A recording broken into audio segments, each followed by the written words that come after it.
Good morning વિદ્યાર્થી મિત્રો. Chapter ચાલુ છે આપણું પરમાણુ. ગઈકાલે આપણે ખાલી પ્રસ્તાવનાની વાત કરેલી કે ભાઈ પરમાણુ જે છે એનો ઇતિહાસ કેવી રીતે ઘડાણો. સૌથી પહેલાં આવ્યા હતા થોમ્સનનું પરમાણુ મોડેલ એટલે કે પ્લમ પુડિંગ અથવા તો તરબૂચ મોડેલ, અને એ ફ્લોપ હતું. અને ત્યાર પછી આવ્યા હતા રુથરફોર્ડ, અને રુથરફોર્ડે પેલો આલ્ફા પાર્ટિકલવાળો પ્રયોગ કર્યો. એના બે સ્ટુડન્ટે કર્યો છો, ગાયગર અને માસ્ટન, બરાબર છે. અને એના પરથી અમુક તારણો તાર્યા હતા. છતાં પણ એ મોડલ બહુ સર્વસ્વીકૃત બન્યું નહીં. એની પણ મર્યાદાઓ હતી. તો મર્યાદાઓ કાલે જોઈ. ઉપર છેલ્લી મર્યાદાઓ હતી. મોટી મર્યાદા કે મોડલ સ્વીકારવા ન પાછળનું મેઇન કારણ કયું છે એ આજે આપણે જોવાનું છે. કે રુથરફોર્ડનું પરમાણુ મોડલ જે છે એ કેમ ફ્લોપ ગયું, એની મર્યાદાઓ જણાવો. ગઈકાલે જોઈતી બે એકદમ શોર્ટ હતી. હવે એક જે મોટું કારણ છે એ આજે જોવાનું છે. તો રુથરફોર્ડના મોડલની મર્યાદાની અંદર જ આપણે કન્ટિન્યુ કરવાનું છે, બરાબર છે. ચાલો, રુથરફોર્ડે એવું કીધેલું કે ભાઈ પરમાણુ જે છે એની અંદર ઇલેક્ટ્રોન વર્તુળાકાર કક્ષામાં ફરે છે, બરાબર છે.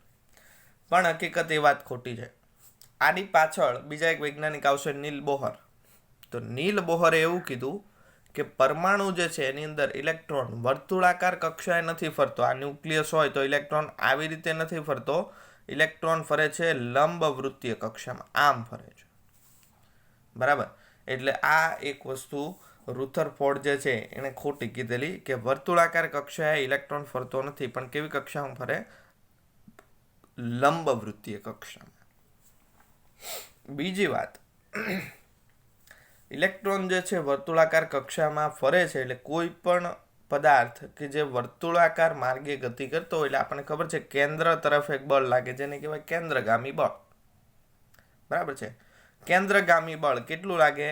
mv²/r જેટલું. ઇલેક્ટ્રોન અહીંયા વર્તુળાકાર કક્ષામાં ન્યુક્લિયસની આસપાસ ફરે છે એટલે એના પર mv²/r જેટલું કેન્દ્રગામી બળ લાગશે. ચાલો, કોઈ પણ પદાર્થ પર બળ લાગે એટલે આપણને ખબર છે પદાર્થ પ્રવેગી ગતિ સ્ટાર્ટ કરી દે, કારણ કે F = ma. જો બળ લાગે તો પ્રવેગ આવે. એટલે આ જે ઇલેક્ટ્રોન છે એ કેવી ગતિ કરશે? પ્રવેગી ગતિ કરશે. ચાલો, પ્રવેગી ગતિ કરતો ઇલેક્ટ્રોન છે. ઇલેક્ટ્રોન એક પ્રકારનો વિદ્યુતભાર છે. એટલે અહીંયા છે આપણી પાસે પ્રવેગી ગતિ કરતો વિદ્યુતભાર. ચેપ્ટર નંબર 8 વિદ્યુત ચુંબકીય તરંગો એની અંદર ભણી ગયા કે કોઈ પણ પ્રવેગી ગતિ કરતો વિદ્યુતભાર હોય તો એની આસપાસ વિદ્યુત ચુંબકીય તરંગોનું ઉત્સર્જન કરતો જાય. એટલે ઇલેક્ટ્રોન જે છે, માની લો અહીંથી આ બાજુ જાય છે પ્રવેગી ગતિ કરતો કરતો, બરાબર છે. તો ચારે બાજુએ વિકિરણોનું ઉત્સર્જન કરતો કરતો જશે. અને આ કયા વિકિરણો? વિદ્યુત ચુંબકીય વિકિરણો, ગામા એક્સ પારદયમાં ટુલા, બરાબર. ચલો, વિકિરણોનું ઉત્સર્જન કરતો જાય. હવે આ જે વિદ્યુત ચુંબકીય વિકિરણો છે એ એક પ્રકારના ઉર્જા ધરાવતા કિરણો છે. એટલે ઉર્જા જે છે એ છોડતો જાય છે ઇલેક્ટ્રોન, એવું કહી શકાય આપણે. વિકિરણો છોડે મતલબ કે ઉર્જાનું એ ઉત્સર્જન કરતો જાય છે. એટલે ઇલેક્ટ્રોન અહીંયા વર્તુળ માર્ગે જેમ જેમ ફરશે એમ એ પોતાની ઉર્જા ધીમે ધીમે ગુમાવતો જશે, કારણ કે આ વિકિરણોનું ઉત્સર્જન થાય છે. ચલો, ઉર્જા ગુમાવે એટલે એનો જે વર્તુળાકાર ટ્રેક છે એ વર્તુળાકાર ટ્રેક વિખાઈ જાય. કઈ પ્રકારનો ટ્રેક બનશે? આ કેન્દ્ર છે, માની લો આમ ઇલેક્ટ્રોન ફરતો હતો, તો હવે એ પોતાનું વર્તુળ કમ્પ્લીટ કરશે નહીં, પણ અંદર આવી જશે, બરાબર. પાછો એ વર્તુળ કમ્પ્લીટ નહીં કરે, અંદર આવી જશે. એવી રીતે અંદર અંદર થઈને છેલ્લે ન્યુક્લિયસની અંદર સમાઈ જશે. તો ન્યુક્લિયસની અંદર કોણ છે? ધન વિદ્યુતભાર એટલે કે પ્રોટોન. અને અહીંયા ફરતો ફરતો કોણ આવી ગયો? ઇલેક્ટ્રોન. પ્રોટોન ને ઇલેક્ટ્રોન ભેગા થઈ જાય તો ન્યુક્લિયસ બની જાય અસ્થિર, પરમાણુ બની જાય અસ્થિર, બરાબર છે. એટલે પરમાણુનું અસ્તિત્વ જ ન રહે. જો પ્રોટોન ને ઇલેક્ટ્રોન બંને ભેગા થઈ જાય તો પરમાણુનું કોઈ અસ્તિત્વ જ નથી. એટલે રુથરફોર્ડનો આ જે મોડેલ છે એ પરમાણુનું અસ્તિત્વ સમજાવી શક્યો નહીં, પરમાણુની સ્થિરતા સમજાવી શક્યો નહીં, એવું કહી શકાય. ખબર પડી? હજુ એક પાછી મર્યાદા છે. પરમાણુની સ્થિરતા સમજાવી શક્યો નહીં, આ એક કારણ છે, બરાબર છે. હજુ બીજું એક એવું છે કે વિદ્યુત ચુંબકીય વાદ એવું કહે છે. વિદ્યુત ચુંબકીય વાદ એટલે શું? જે આપણે ચોથા અને 5મા ચેપ્ટરમાં ભણ્યા. 5મું ચેપ્ટર બાકી છે, પણ 4થું અને 6થું ચેપ્ટર આની અંદર જે આપણે વાત કરી વિદ્યુત અને ચુંબકની મિક્સ વાત, એને કહેવાય પ્રચલિત વિદ્યુત ચુંબકીય વાદ. તો એ પ્રચલિત વિદ્યુત ચુંબકીય વાદ જે છે એમાં એવું કહેતા કે ઇલેક્ટ્રોન જો વર્તુળ માર્ગે ભ્રમણ કરતો હોય, એટલે કે પ્રવેગી ગતિ કરતો હોય, તો વિદ્યુત ચુંબકીય વિકિરણનું ઉત્સર્જન કરે છે. અને આ વિકિરણની આવૃત્તિ એફ એ કોના જેટલી હોય? તો કે આ જે ઇલેક્ટ્રોન ભ્રમણ કરે છે ને, એ ભ્રમણની આવૃત્તિ જેટલી હોય છે. એનો મતલબ શું થાય? મતલબ સિમ્પલ એવો થાય કે માની લો ઇલેક્ટ્રોન અહીંથી ચક્કર મારે છે વર્તુળ માર્ગે, બરાબર, અંદર જતો નથી. આપણે એવું ધારી લઈએ વર્તુળ માર્ગે ચક્કર મારે છે, 1 સેકન્ડની અંદર એ 10 રાઉન્ડ કરે છે. તો એની આવૃત્તિ કેટલી થઈ ગઈ? 10.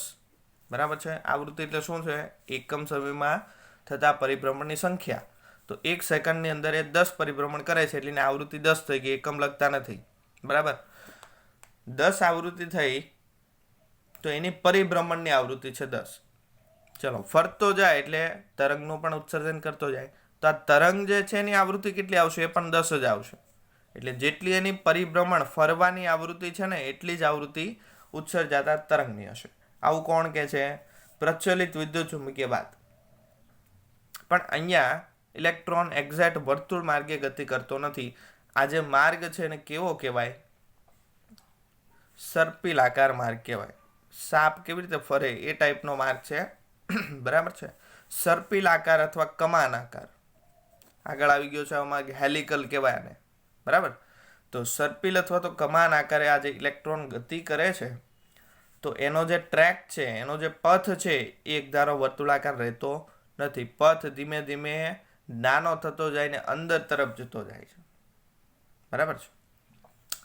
તો માની લો ઇલેક્ટ્રોન આ રાઉન્ડમાં ભ્રમણ કરતો હોય, એની આવૃત્તિ 10 છે, તો પછી અહીંથી તો પછી અંદર જતો રહ્યો ને, તો આવૃત્તિ શું થાય? બદલાયા કરે. આવૃત્તિ બદલાયા કરે. આવૃત્તિ બદલાય, પરિભ્રમણની આવૃત્તિ એની બદલાય, તેનો મતલબ કે અહીંથી જે ઉત્સર્જાતા વિકિરણ છે એની પણ આવૃત્તિ બદલાયા કરે, બરાબર છે. એટલે જેમ જેમ ઇલેક્ટ્રોન ગતિ કરતો કરતો અંદર જાય, એમાં જે વિકિરણ છોડે છે એક સરખા હશે નહીં, અલગ અલગ આવૃત્તિવાળા હશે, બરાબર. ચલો, આ બધા વિકિરણોને હું એક પ્લેટ પર જમા કરું, એક વર્ણપટ બનાવું. ગઈકાલે આપણે વાત કરી વર્ણપટ એટલે શું થાય? રેખાઓનો એક પટ્ટો, બરાબર છે. તો આપણને અલગ અલગ ઘણી બધી આવૃત્તિઓ અહીંયા જોવા મળશે. એક આવૃત્તિની લાઈન, આ બીજાની લાઈન, ત્રીજાની લાઈન, ચોથાની, 5માની, 6ઠાની, 7માની, એવી ઘણી બધી લાઈનો જોવા મળશે, બરાબર છે. હવે આ આપણે લીધો છે હાઇડ્રોજન વાયુ, બરાબર. હાઇડ્રોજન વાયુ લીધો છે, તો વાયુનો વર્ણપટ છે, ગઈકાલે આપણે વાત કરીએ પ્રમાણે વાયુનો વર્ણપટ છે, એની અંદર શ્રેણીઓ જોવા મળે, બરાબર છે. અલગ અલગ પટ્ટાઓ જોવા મળે કે ભાઈ આટલા વિસ્તારમાં એક પટ્ટો, આટલા વિસ્તારમાં બીજો, ત્રીજો, ચોથો, 5મો, એવી રીતે અલગ અલગ શ્રેણીઓ જોવા મળે. પણ આજે બધા વિકિરણો ભેગા કરીને આપણે વર્ણપટ બનાવ્યો, તો એની અંદર એવી કોઈ શ્રેણી જોવા મળતી નથી. એટલે એ મોડલની મર્યાદા. ખબર પડી? ફરીવાર યાદ કરાવું છું, મર્યાદા યાદ રાખવાની છે. રુથરફોર્ડની મર્યાદા ગઈકાલે 2 જોઈ હતી. એ ઉપરાંત આજે કે ઇલેક્ટ્રોન, રુથરફોર્ડે એવું કીધું કે ઇલેક્ટ્રોન ન્યુક્લિયસની આસપાસ વર્તુળાકારે ગતિ કરે છે, વર્તુળ માર્ગે ગતિ કરે, બરાબર. પણ હકીકત એની કક્ષા કેવી હોય? લંબવૃત્તિ હોય. બીજું, વર્તુળ માર્ગે ઇલેક્ટ્રોન ગતિ કરતો હોય, તેના પર કેન્દ્ર તરફ એક કેન્દ્રગામી પ્રવેગ લાગે. કેટલો? mv²/r. એટલે ઇલેક્ટ્રોન જે છે એના પર બળ લાગે છે, કેન્દ્રગામી બળ લાગશે mv²/r. એટલે બળ લાગે એટલે એની અંદર પ્રવેગ આવશે. એટલે ઇલેક્ટ્રોન કેવી ગતિ કરતો હોય? અહીંયા પ્રવેગી ગતિ કરતો હશે. વિદ્યુત ચુંબકીય વાદ એવું કહે છે કે કોઈ પ્રવેગી ગતિ કરતો વિદ્યુતભાર હોય, તેની આસપાસ શું કરે? વિદ્યુત ચુંબકીય વિકિરણોનું ઉત્સર્જન કરે. એટલે વિદ્યુત ચુંબકીય વિકિરણો જે છે એ ઉર્જા ધરાવતા કિરણો છે. એટલે જેમ જેમ ઇલેક્ટ્રોન ગતિ કરશે એમ એમ એ પોતાની ઉર્જા ગુમાવતો જશે. એટલે ઉર્જા ગુમાવે, એની ઉર્જા ઘટે એટલે કક્ષા જે છે એની નાની થતી જાય, એનું જે રાઉન્ડ છે નાનું થતું જશે. અને છેલ્લી એક સમયે ન્યુક્લિયસની અંદર સમાઈ જશે. એટલે પરમાણુની સ્થિરતા અહીંયા જળવાઈ રહેતી નથી. અહીંયા એનો આકાર કેવો આવશે? સર્પિલ આકાર અથવા કમાન, હેલિકલ, કોઈ પણ કહી શકાય. આ એક મુદ્દો. આ બીજો મુદ્દો. ત્રીજો મુદ્દો કે પ્રચલિત વિદ્યુત ચુંબકીય વાદ એવું કે છે કે કોઈ પણ કક્ષામાં ભ્રમણ કરતા ઇલેક્ટ્રોનની આવૃત્તિ એ તેના દ્વારા ઉત્સર્જાતા વિદ્યુત ચુંબકીય તરંગની આવૃત્તિ જેટલી હોય છે. એટલે આ 10 હોય તો આ બી 10 હોય. બરાબર. પણ અહીંયા પરિભ્રમણ છે એની આવૃત્તિ સતત બદલાયા કરે છે, કારણ કે રાઉન્ડ નાનું થતું જાય છે. પરિભ્રમણની આવૃત્તિ બદલાયા કરે છે, એટલા માટે આ જે ઉત્સર્જિત તરંગો છે તરંગોની આવૃત્તિ પણ બદલાયા કરશે. અને જો એનો હું એક વર્ણપટ બનાવું તો આ વર્ણપટ એની અંદર શ્રેણીઓ જોવા મળતી નથી. હકીકત શ્રેણીઓ જોવા મળવી જોઈએ પણ મળતી નથી. તો એની મર્યાદા. તો મર્યાદાની વાત કરીએ. રુથરફોર્ડની મર્યાદાઓ. રુથરફોર્ડના પરમાણુ મોડલની મર્યાદાઓ સમજાવો. ગઈકાલે આપણે જોયેલું પરમાણુ મોડલ સમજાવેલું. આ પરમાણુ મોડલ આવી ગયું છે. બરાબર. આને પ્લેનેટરી મોડલ અથવા ન્યુક્લિયર મોડલ પણ કહેવાય. જરાક લખી નાખજો, ન્યુક્લિયર મોડલ, કારણ કે એને ન્યુક્લિયસ એવો શબ્દ સૌથી પહેલા આપેલો હતો. એટલે ન્યુક્લિયર મોડલ અથવા પ્લેનેટરી મોડલ. મર્યાદા.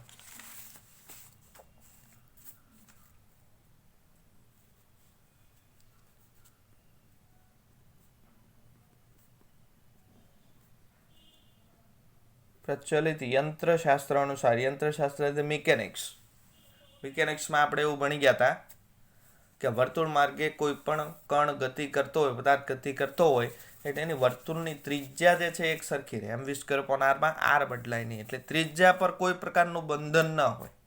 એટલે પ્રચલિત યંત્રશાસ્ત્ર અનુસાર ઇલેક્ટ્રોનની કક્ષીય ત્રિજ્યા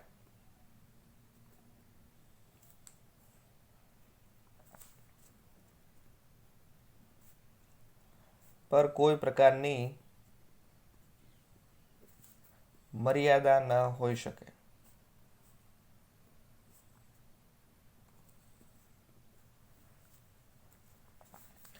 ન્યુક્લિયસની આસપાસ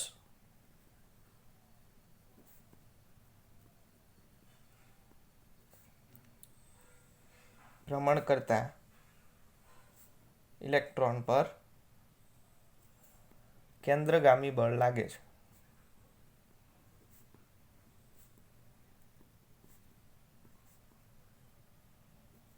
આથી ઇલેક્ટ્રોન પ્રવેગી ગતિ કરે છે. પ્રચલિત વિદ્યુતચુંબકીય વાદ અનુસાર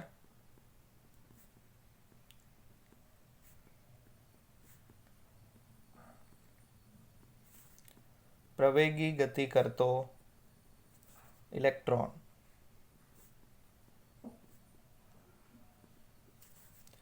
વિદ્યુતચુંબકીય વિકિરણોનું ઉત્સર્જન કરે છે.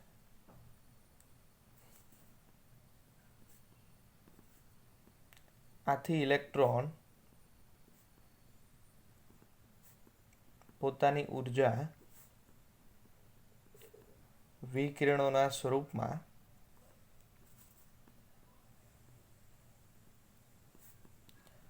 ગુમાવતો જાય છે. તેની ઉર્જા સતત ઘટતી જાય છે.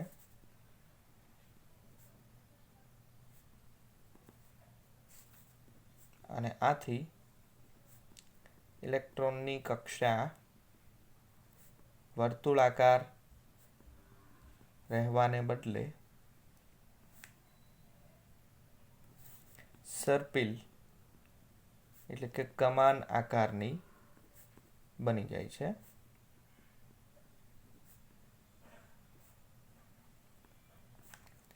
અને અંતે ઇલેક્ટ્રોન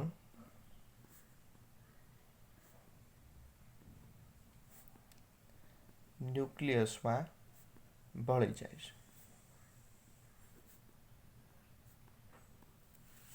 એટલે આ એની એક મર્યાદા થઈ ગઈ. એક નાની અમથી બે આકૃતિઓ દર્શાવવાની છે. આ જે ઇલેક્ટ્રોન છે અને અહીંયા ન્યુક્લિયસ છે એટલે કે પ્રોટોન છે.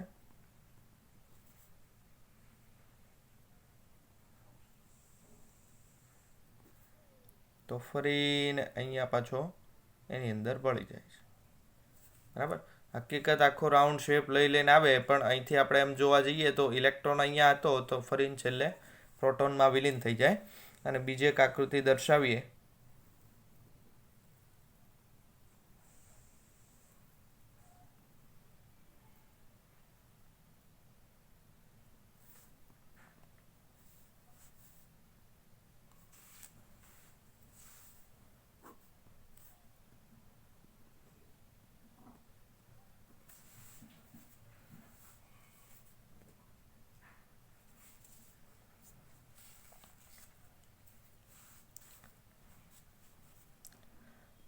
બીજી મર્યાદા છે.